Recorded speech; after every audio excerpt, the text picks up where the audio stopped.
If you're feeling overwhelmed, exhausted as a twin mum, a single mum, a mum in general, this video is for you. Not sure if this will be amazing or an absolute nightmare. Just doing a video about how to help when you're feeling overwhelmed. Look, there's seats up here. Oh, my children are now trying to get into a puddle. This will be fun. Oh yeah, to make sure we don't end ourselves. But why? Did you find a squirrel? Oh wow, that's really cool. Hey mama, it's Izzy. I'm trying to put my shoes on. I can't even put my shoes on around here. I thought I would try vlogging today. So we're gonna see how this goes. I've got to go get my girls from school. So we're gonna go do that.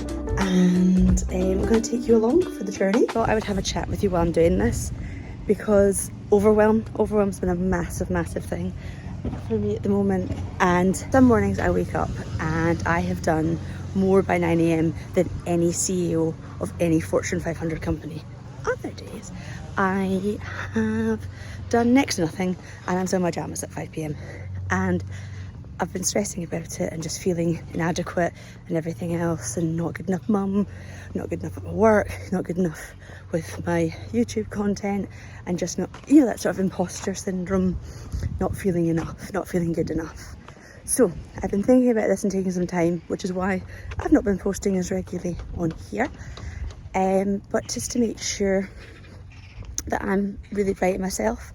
And what I've learnt, that it's okay, and I think we try and live this sort of 9 to 5, Monday to Friday, 24-hour cycle lifestyle. We're not cyclic like that. Men are very much, they have a daily cycle, their hormones work that way. Ours don't. Ours work on a monthly basis. We all know this.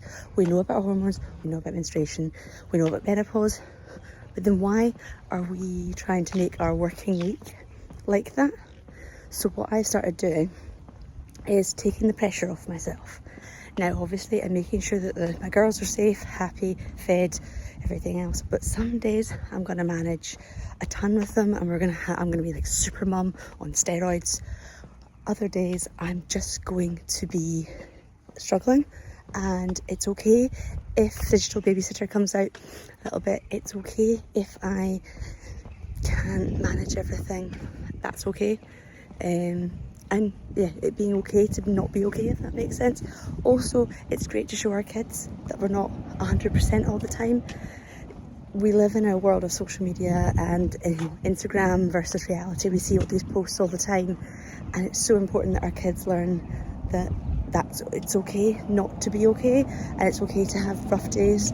So what I've been trying to do is, when I'm feeling in the mood and I'm feeling productive, I jump on it 110 billion%. So for example, today I've cut the grass, I've had meetings, I've filmed 4 or 5 videos, so we've got all this stuff done. I'm going to go pick the girls up from school, we're going to have some dinner, and then we're going to see some friends. So I've got a super busy day today, and I've just jumped on it. I've got so much done, I've got so much housework finished, everything else. The girls had a really lovely cooked breakfast, and we made pain de chocolat and everything, and fruit and everything else, and it was just fab. And I had all the girls' stuff ready for school, and we were on school on time, and it's been a good day. However, tomorrow might not be like that. So what I've learned is to jump on that. So I've just picked the girlies up, so we'll see how this goes. They're scootering home at the moment, so we'll see how we get on. We're going to go via the park because juggling everything, but I didn't mind vlogging there, that was okay. So we're getting on.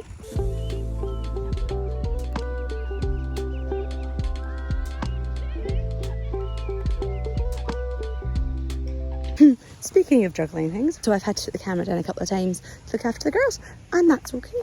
And try not to force anything. This will come when it comes, this will be ready when it's ready. So that's kind of what I'm focusing on just now, is focusing on everything being, it's okay to be not okay, and showing that to the girls. The other thing I'm really focusing on is gratitude. I try and make sure I say at least 5 things I'm grateful for when I get up in the morning, and that can be as silly, or not silly, but it is something to be grateful for, like the trees, the sky, having a warm bed, having electricity, these sorts of things. It can be very simple things, it can be really special important things.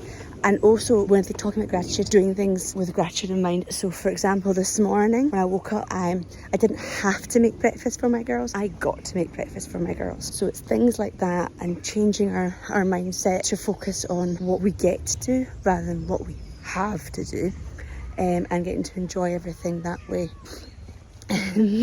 But yeah, just trying to focus on enjoying the nice weather today and being grateful that we have a nice day of weather, and rather than being like, oh, it's too hot today, or it's not going to last long, being focused on today is hot, today it's nice weather, so we're going to play in the park, and that's what I'm focusing on.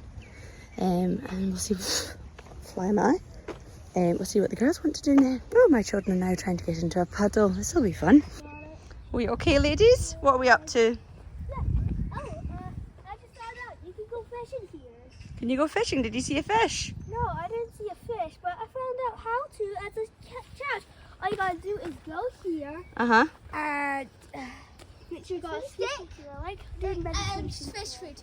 One, attach fish food to the stick. Oops.